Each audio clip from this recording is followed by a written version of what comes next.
Assalamualaikum warahmatullahi wabarakatuh. Hai sahabat muslim dimanapun kalian berada. Semoga kita semua senantiasa dalam lindungan dan rahmat Allah Subhanahu wa Ta'ala. Senang sekali bisa kembali menyapa kalian di kanal YouTube ini. Sebelum kita mulai, jangan lupa untuk like video ini, komen di bawah dengan pendapat kalian, subscribe bagi yang belum, dan yang paling penting, aktifkan lonceng notifikasi supaya kalian nggak ketinggalan setiap video terbaru dari kami. 5 amalan penyelamat dari sakaratul maut yang menyakitkan. Sahabat muslim, kematian adalah sesuatu yang pasti akan kita hadapi. Tak seorang pun bisa lari darinya. Namun, ada satu fase yang sering membuat kita bergidik, yaitu sakaratul maut. Proses pencabutan nyawa ini bisa jadi sangat menyakitkan dan berat. Tapi jangan khawatir. Islam memberikan kita petunjuk, amalan-amalan yang insya Allah bisa menjadi penyelamat, meringankan, bahkan menyelamatkan kita dari pedihnya sakaratul maut.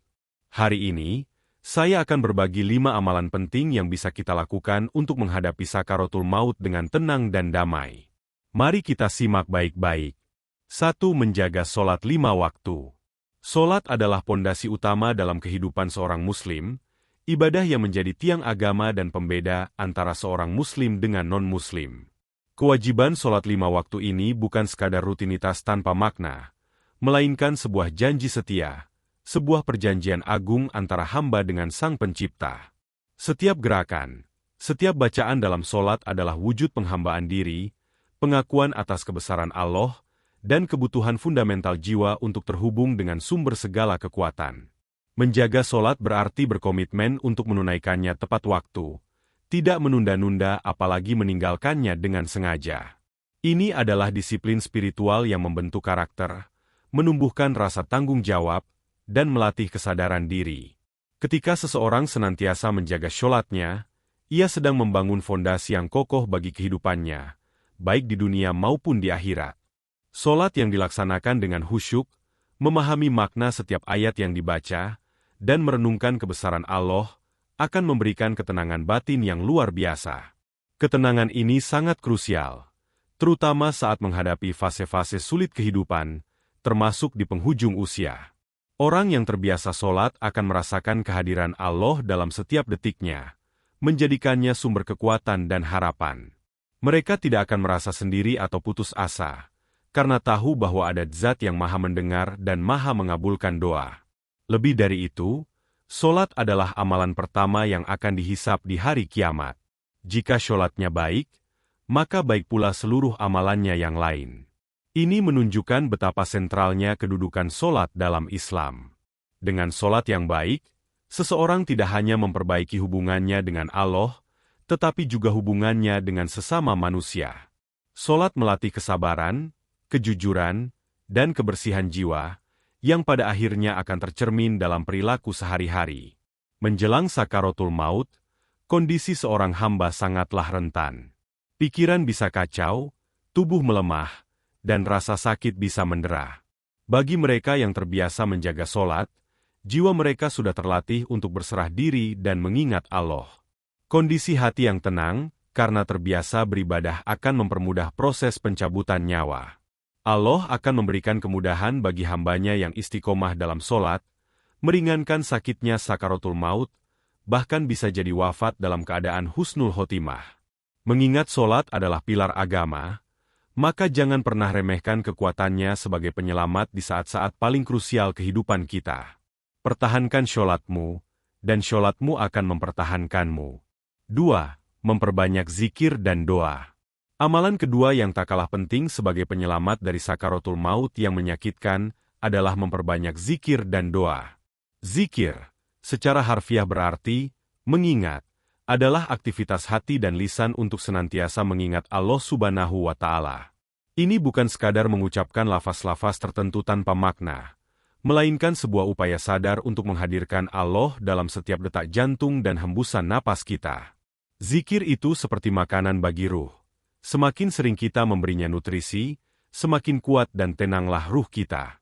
Kalimat-kalimat zikir seperti, La ilaha illallah, tiada Tuhan selain Allah, Subhanallah, Maha Suci Allah, Alhamdulillah, segala puji bagi Allah, Allahu Akbar, Allah Maha Besar, dan astagfirullah, aku memohon ampun kepada Allah, adalah mutiara-mutiara yang bisa menenangkan hati dan jiwa. Manfaat zikir sangatlah besar, terutama dalam membentuk kondisi mental dan spiritual yang stabil. Orang yang terbiasa berzikir akan memiliki hati yang lebih tenang, jauh dari kegelisahan dan kekhawatiran yang berlebihan. Mereka akan lebih mampu menghadapi cobaan hidup dengan sabar dan ikhlas, karena keyakinan bahwa segala sesuatu terjadi atas kehendak Allah. Ketika hati sudah terpaut pada Allah melalui zikir, maka pada saat-saat genting seperti sakaratul maut, jiwa akan lebih siap untuk berpisah dengan dunia.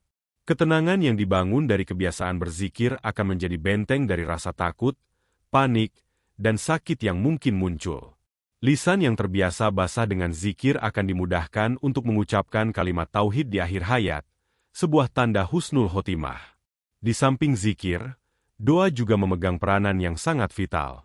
Doa adalah inti ibadah, jembatan komunikasi langsung antara hamba dengan penciptanya. Melalui doa, kita menyampaikan segala hajat, keluh kesah, serta permohonan kita kepada Allah.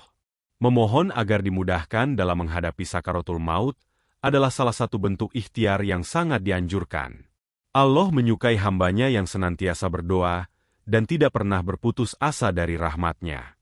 Doa menunjukkan kerendahan hati dan ketergantungan mutlak kita kepada Allah. Ketika kita rutin berzikir dan berdoa, kita sedang membangun kebiasaan positif dalam spiritualitas. Kebiasaan ini akan secara otomatis teraktivasi pada saat-saat krisis, termasuk di ambang kematian. Pikiran dan hati yang terbiasa mengingat dan memohon kepada Allah akan tetap fokus padanya, bahkan di tengah kepedihan sakaratul maut. Ini akan membantu meringankan beban psikologis dan fisik, menjadikan proses perpindahan dari dunia ke akhirat terasa lebih damai. Jangan pernah lupakan kekuatan zikir dan doa sebagai perisai spiritual kita. 3. Membaca Al-Quran dan mengamalkannya. Al-Quran adalah mukjizat abadi, kalamulah yang diturunkan kepada Nabi Muhammad SAW sebagai petunjuk lengkap bagi seluruh umat manusia hingga akhir zaman. Membacanya bukan sekadar deretan huruf Arab tanpa makna. Ia adalah ibadah yang mendatangkan pahala berlipat, menenangkan hati, dan menerangi jalan kehidupan. Lebih dari itu, Al-Quran adalah sumber hikmah, hukum, kisah, dan peringatan yang membentuk jiwa seorang mukmin. Rutin membaca Al-Quran berarti kita secara konsisten mengisi hati dan pikiran dengan firman-firman ilahi, sebuah nutrisi spiritual yang tak ternilai harganya. Ketika seseorang menjadikan Al-Quran sebagai teman setianya, ia akan merasakan kedamaian yang mendalam. Suara ayat-ayat suci yang dibaca, bahkan jika hanya dengan sekilas pandang, memiliki kekuatan menenangkan jiwa yang gelisah.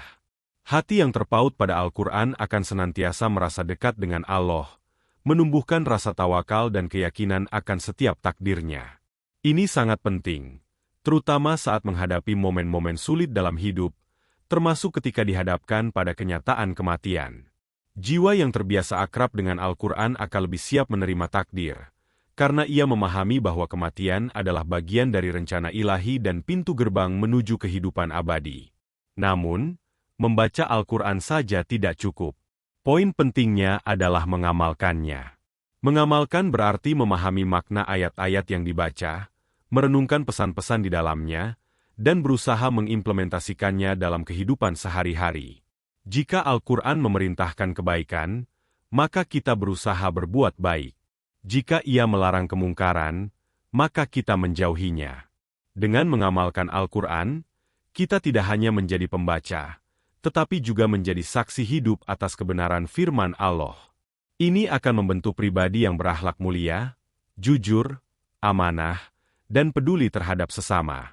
Bagi seorang hamba yang rutin membaca dan mengamalkan Al-Quran, ia akan mendapatkan pertolongan istimewa di akhirat kelak. Al-Quran bisa menjadi penolong dan pemberi syafaat bagi pembacanya. Di saat sakaratul maut, yang seringkali dipenuhi dengan rasa sakit dan kegelisahan, keberadaan Al-Quran dalam hati seorang mukmin akan menjadi penenang. Ayat-ayat yang pernah dibaca dan diamalkan seolah hadir kembali, memberikan kekuatan dan mengingatkan akan janji-janji Allah. Ini bisa meringankan rasa sakit fisik dan psikologis, serta membantu lisan untuk tetap mengucapkan kalimat tauhid di akhir hayat. Al-Quran adalah cahaya penerang, dan siapapun yang berpegang teguh padanya, insya Allah akan diselamatkan dari kegelapan, termasuk kegelapan sakaratul maut yang menyakitkan. 4. Bersedekah dan berbuat baik kepada sesama. Amalan keempat yang sangat dianjurkan untuk meringankan sakaratul maut adalah bersedekah dan berbuat baik kepada sesama. Islam sangat menganjurkan umatnya untuk gemar berbagi dan menolong orang lain. Sedekah tidak hanya berarti mengeluarkan sebagian harta dalam bentuk uang, tetapi juga bisa berupa senyuman, bantuan tenaga, ide, ilmu yang bermanfaat, atau bahkan sekadar menyingkirkan duri di jalan.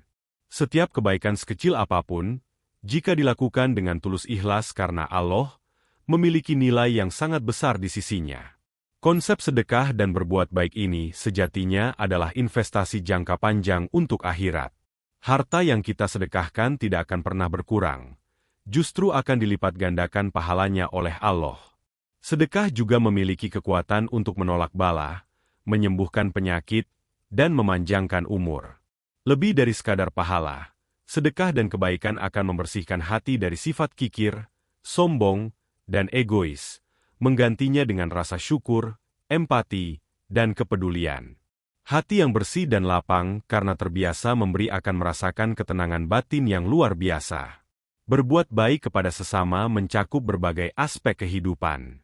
Mulai dari berbakti kepada orang tua, menyayangi keluarga, menghormati tetangga, membantu anak yatim dan fakir miskin, hingga menjaga lingkungan.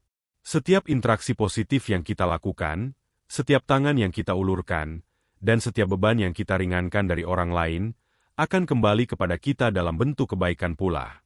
Ini adalah sunnatullah, hukum sebab akibat yang berlaku di dunia dan akhirat. Orang yang gemar berbuat baik akan dikenang dengan baik oleh sesama, dan doa-doa baik dari mereka yang pernah kita bantu akan menyertai kita. Saat menghadapi sakaratul maut, kondisi seorang hamba sangat membutuhkan rahmat Allah. Kebaikan-kebaikan yang telah kita lakukan, termasuk sedekah dan bantuan kepada sesama, akan menjadi pembela dan penolong kita. Setiap kebaikan yang kita tanam di dunia akan menjadi saksi di akhirat, dan bisa menjadi perantara bagi Allah untuk meringankan sakitnya sakaratul maut. Bayangkan, kebaikan yang pernah kita berikan kepada seseorang, mungkin dalam bentuk pertolongan atau sekadar senyum tulus, bisa jadi adalah kunci yang membuka pintu kemudahan bagi kita di detik-detik terakhir kehidupan. Oleh karena itu, mari kita berlomba-lomba dalam kebaikan dan menjadikan sedekah sebagai bagian tak terpisahkan dari gaya hidup kita, sebagai bekal terbaik untuk menghadapi hari perpisahan dengan dunia ini. 5. Taubat nasuha dan istiqomah dalam kebaikan. Amalan kelima yang menjadi benteng pertahanan paling ampuh dari pedihnya sakaratul maut adalah taubat nasuha dan istiqomah dalam kebaikan. Tidak ada satupun manusia di muka bumi ini yang luput dari salah dan dosa. Kita semua adalah hamba yang lemah, rentan tergelincir dalam hilaf, baik dosa kecil maupun dosa besar. Namun, pintu ampunan Allah Subhanahu wa Ta'ala senantiasa terbuka lebar bagi hambanya yang ingin kembali dan memperbaiki diri. Inilah esensi dari taubat nasuha, yaitu taubat yang sungguh-sungguh, murni, dan tidak dicampuri lagi dengan niat untuk kembali berbuat dosa. Ciri-ciri taubat nasuha meliputi 3 hal pokok. Pertama, menyesali perbuatan dosa yang telah dilakukan dengan penyesalan yang mendalam. Kedua, berhenti dari perbuatan dosa tersebut saat itu juga. Dan ketiga, berjanji dengan sungguh-sungguh untuk tidak mengulangi dosa itu lagi di masa mendatang.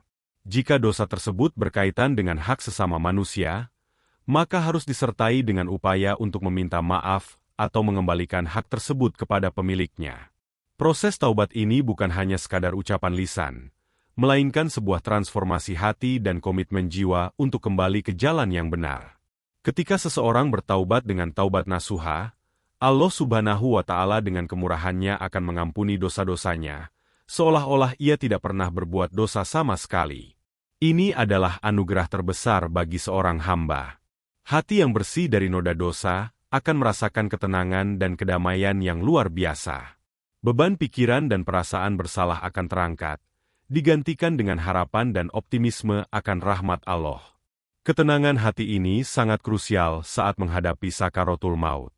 Jiwa yang bersih dari dosa akan lebih mudah berpisah dengan raga, karena tidak ada lagi beban berat yang menahannya.